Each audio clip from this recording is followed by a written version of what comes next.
Atong Santo Papa Leo, ang atong Obispo Noel, ang tanang mga kaparian, mga laigong bibihok sa simbahan. Maningkamot nga maagak ang katawhan nga nahisalaag tungod sa sala, balik sa Dios, pinaagi sa kinabuhi ng ilang gituyan. Mag-ampo kita sa Ginoo. Nga ang ating mga pangulo sa nasod, makik-alamyon sa simbahan o sa nakadaiyang sektor sa katilingban diha sa pagbugna o mga programa alang sa kaayuhan sa tanan. Mag-ampo kita sa Ginoo. Nalikunon sa Dios ang atong mga kaparian kon kleriko, panahon sa mga pagsulay o mga talisdanan. Mag-ampo kita sa Ginoo.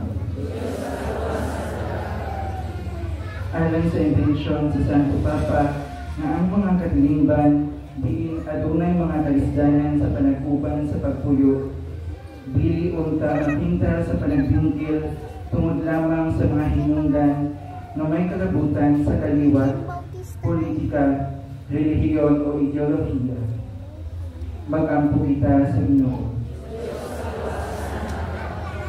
Nga pasiluon na sa Diyos ang atong mga igsoong nangamatay ug hatagan sila sa kinabuhing walay katapusan. Mag-ampo kita sa Ginoo. Sa hilom, atong ihalad ang atong mga personal na pangabuyo.